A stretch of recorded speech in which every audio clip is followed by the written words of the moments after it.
If you put a massive, heavily armored bear in a cage with a tiny hornet, the bear wins instantly.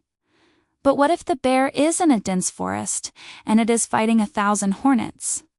The bear has overwhelming strength, but it can't punch a bug. The hornets will never try to wrestle the bear.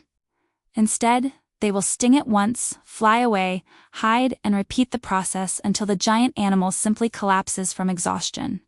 This is the exact strategy behind one of the most effective and frustrating forms of combat in human history.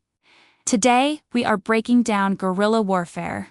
We will look at how small, underfunded groups use this brilliantly simple logic to defeat the largest militaries on Earth, and why today, it has become the primary tool used by terrorist organizations to spread fear. Conventional armies rely on massive, overwhelming power. Think about a modern main battle tank. It is a masterpiece of engineering.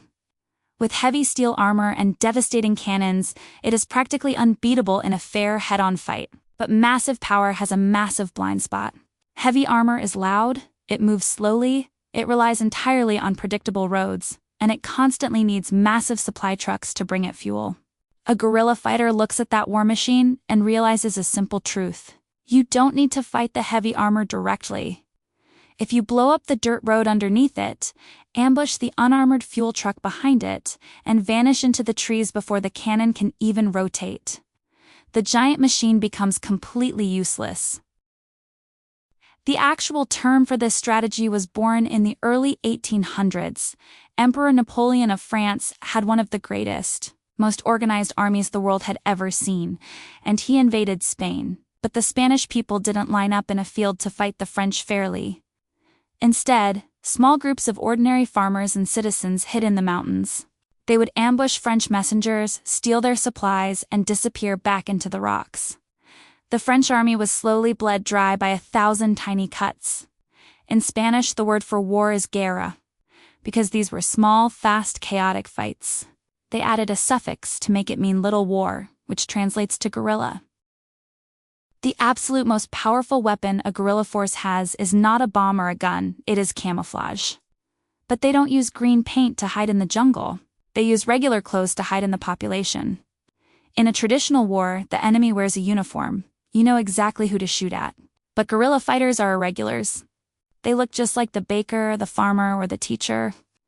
They attack a military outpost, drop their weapons, and instantly blend back into the crowd of innocent civilians. The larger army is paralyzed, unable to tell the difference between a fighter and a bystander. Today, modern militaries are so incredibly advanced that almost no one can fight them in a traditional battle. Because of this, guerrilla warfare has evolved.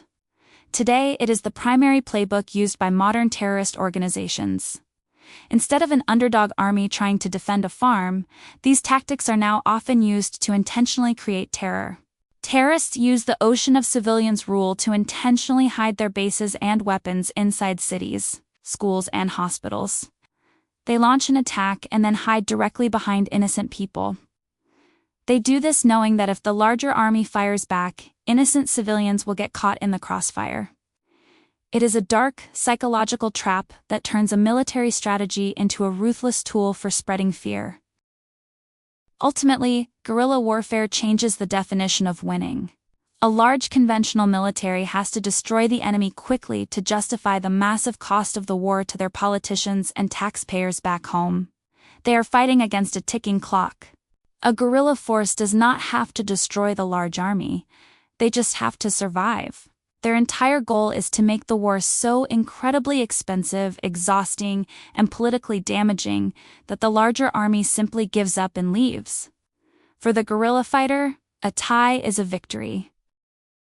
Here's a quick fact to wrap up the topic. During the Vietnam War, the Viet Cong used guerrilla warfare to absolute perfection. Because the American military had total control of the sky with helicopters and jets, the guerrillas simply vanished into the ground.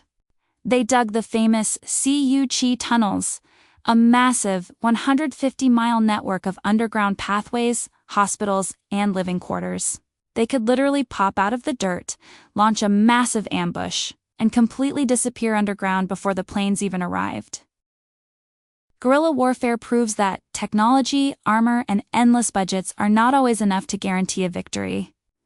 By refusing to fight by the traditional rules, leveraging the element of surprise, and blending perfectly into the environment and the population, small groups of determined fighters can render the largest war machines entirely useless. It is a brutal, exhausting strategy that reminds us that in war, the most dangerous enemy is the one you can't easily see. Thank you for watching. We will see you in the next video.